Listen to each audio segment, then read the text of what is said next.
I don't really worry too much about what is an artist. I worry more about if something is interesting. A lot of times people say, well, that movie on YouTube, why is that not art? And your piece is, but who cares? It's just whatever is interesting. I am Rafaël Rozendaal. I'm Dutch-Brazilian and I live around the world. And that's possible because the internet is my stage. My father's a painter, so I grew up in his studio making drawings and paintings, and all the materials were around. And then I would make a drawing and my uncle would say like, oh, that's a beautiful drawing, can I buy it from you? And he would give me like a little change. But then I didn't have the drawing anymore. So then I thought, if I make prints, things like that, then at least I can have a copy. But then the internet came around and then I have a copy and the whole world has a copy. I think if you would tell Leonardo da Vinci there's this magical box that anyone in the world can access, and they can also talk to you, and you can work with color and with sound and with interaction and with movement, and any time of the day you can change whatever, and anyone in the world can see it for free, I think he would be pretty excited.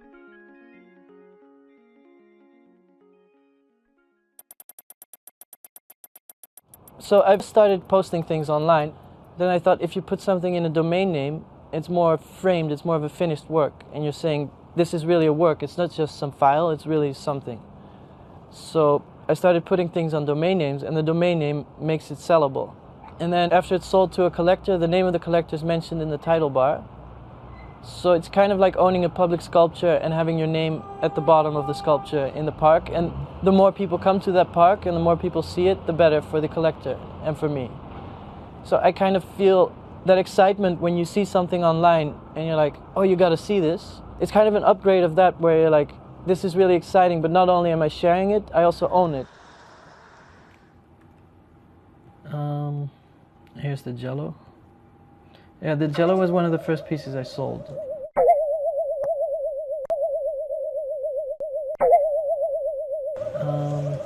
I'm very interested in finding these solutions with my programmer. I had this one idea of just flipping a page with different colors. And there's a lot of examples on the internet where you have a script for flipping a page. So I was like, why don't you just copy one of those scripts and we just put colors instead of content? And he's like, no, I'll just build it from the ground up. It'll be a better result. I was like, okay, but don't put too much time into it. I don't know if it's interesting. It's quite a boring idea. And he got so into the details, and we were working a long time to make it really feel like a piece of paper. Because if it's too slow, it feels like leather, and if it's too fast, it feels like air. And it's a long process, but then it turned out to be that people loved it, and it's one of my most visited pieces. But it's just really unpredictable. Maybe that counts for all art, but I feel like this interactive depiction, it's really a lot about experience, and you don't know beforehand if it will resonate. The biggest process for me is finding the perfect form for the idea.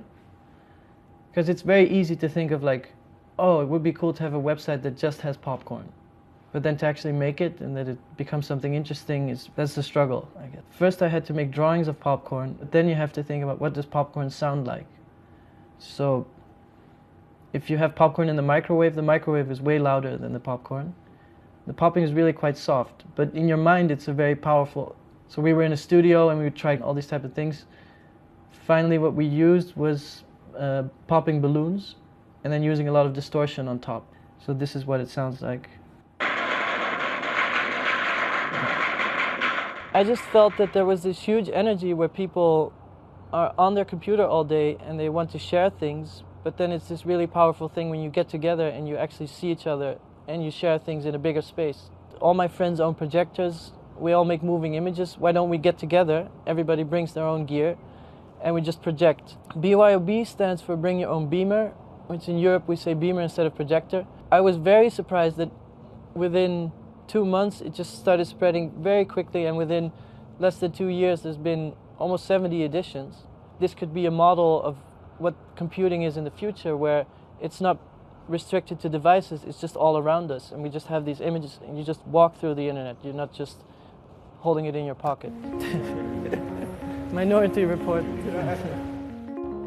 I'm really hoping, and I don't know if this is naive, but the way musical recording shook up the music world. Before that, it was symphonies and you had to wear a suit and it was only for kings and queens. And then music was recorded and popular music became the thing and the dominant thing.